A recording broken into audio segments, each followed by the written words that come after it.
Yo, what's good, y'all? It's Theslykrow creeping in with another Krow call. And so it's the segment where I talk a little bit of what's going down in the games industry. So we got some interesting Square Enix news. We have a recent article come out by IGN, which reveals that the Square Enix publisher says it wants to restructure how they want to approach first-party exclusives. Now, Square has revealed the financials report ending in March 2024, and apparently it reveals that their overall profits fell by about 15.8%. And so when we look at a game like Final Fantasy VII Rebirth struggling, that's a huge problem right there, bro. Like, this used to be a huge cash cow for Square Enix, but now it's looking pretty middling. It's looking like a pretty middling franchise right now. And it's pretty surprising that, Final Fantasy 16 is actually doing better than Rebirth. But, with Final Fantasy 16, what the business unit Creative 13 did was they did like a huge departure from what the RPG fans wanted in a Final Fantasy game, and they made it like an action-oriented game. And I clearly remember the time on social media, on Twitter, where people were complaining about or making their statements on what a Final Fantasy game is. And some people were like defending Square Enix here, saying that, oh, the game has chocobos, it's a Final Fantasy game. And the majority though were saying that, nah, this has no RPG elements at all, fam. This can't be a Final Fantasy game. So it has people divided over what a Final Fantasy game is, but apparently, it worked in their favor. Actually, Final Fantasy 16 did have pretty good sales, and they have done a good job at targeting a specific demographic that's outside of the RPG categories. So they did a pretty good job in that. Now, when we talk about Final Fantasy VII Rebirth, with the amount of investments that they did with that title, it's pretty surprising that they couldn't match the sales of Final Fantasy VII Remake. Now, we know that the overall market share for PS5s is sitting at about 55 million sold, which is pretty decent. But the fact that it didn't sell too well makes for a huge setback for Square Enix. And judging by the game's length, this is like about a 60 to an 80-hour experience, with the amount of content that they have. And this is pretty huge, and I'm sure that the dev time for this title took a long while. So they're definitely, missing out on the profit margins for this one. And it seems to be that the Final Fantasy VII Remake strategy of splitting it into 3 parts is starting to bite them in the ass right now. Is this a good move to devote this many resources to a 3-part trilogy like this?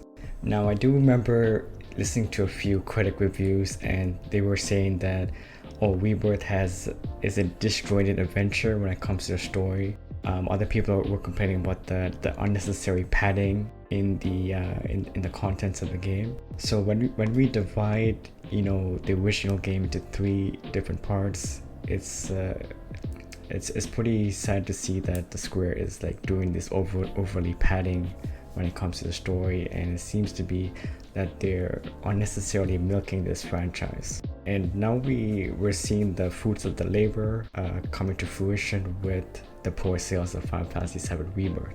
Alright, so let's get back into the IGN article. And so they did mention that Square Enix profit fell by about 15.8%, and they also saw a significant operating loss of about 8.1 billion.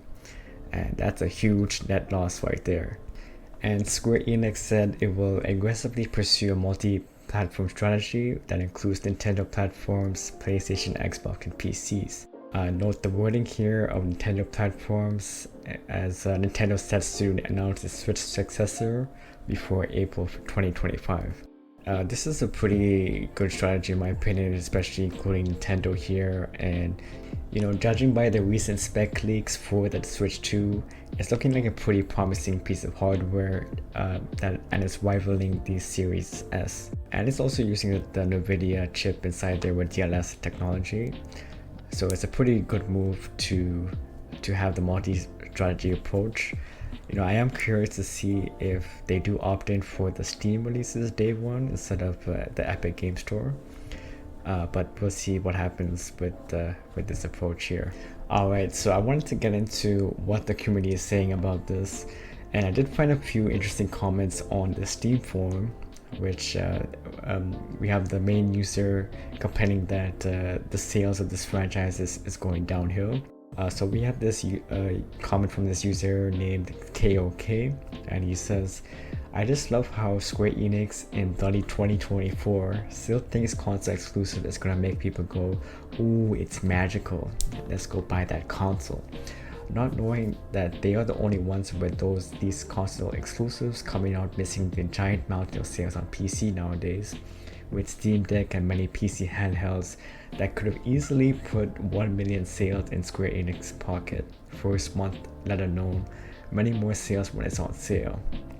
Then he later says, now that being said, the value of Final Fantasy single player titles is getting less and less interesting.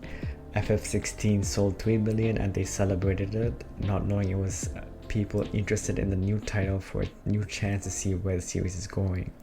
Final Fantasy VII Rebirth won't be selling a lot more. Heck, the install base of PS4 didn't help Final Fantasy VII Remake much. Now imagine Final Fantasy VII Rebirth on PS5. So he does make some pretty interesting arguments here, with the Final Fantasy franchise dwindling. And when you tie that into the console exclusive also, that's just gonna make it even worse when it comes to the sales. And he's definitely right when it comes to the Steam sales. You should really avoid the Epic Game Store and just go directly to Steam, because you do have the handheld market there as well. So you're getting a huge amount of a user base there day one. Alright, so we have another user who says, "The Sony money bag doesn't cut it in this day and age, missing out on huge markets if you're not releasing the same time as PC as well. Sony has even realized this and increasing the PC output slowly." So this dude definitely has a point, man. Like, there is definitely a drop off here, and when you take it into the fact that the PC market is a huge separate demographic than the console market, I don't think they're going to be missing out when they do release these games day and date on PC. So we have another comment here from Umbasa, and he says, "Well, yeah, every other third party who has pursued a day one multi-platform strategy has seen their sales skyrocket. The more recent one, Atlas, has seen their sales take off to the flipping stars. It never made sense for Square Enix to accept money hats and sacrifice long-term growth for short-term injection of cash. Postponing PC day one is simply a mistake for a third party. This pivot was obviously gonna come since the new Square Enix president looked at the Square Enix financials. Square Enix should be doing a lot better than it currently is." I mean, this is definitely facts, given the fact that Square Enix has been in this industry for quite a long time now. And the short-term deals make more sense for indie studios and smaller studios.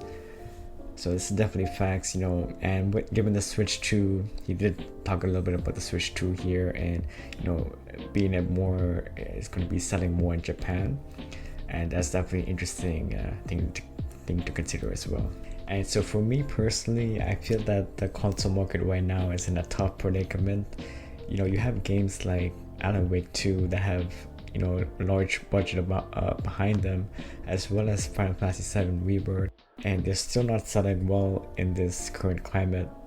So it's pretty disheartening to see many employees being laid off and studios downsizing because of this lack of sales. And it just goes to show that even if you put out a good product out there, it's still not guaranteed to be a success. So let me pose this question for y'all. Will third-party timed exclusives still exist in the future in the console space? For me, I feel like Nintendo might still do this with the Switch 2, but we'll have to wait and see on that. But yeah, I'm curious to hear your thoughts on this. Let me know your thoughts on the Square Enix drop-off in the comments down below. This is your boy Theslykrow signing off. Catch you on the next one. Peace.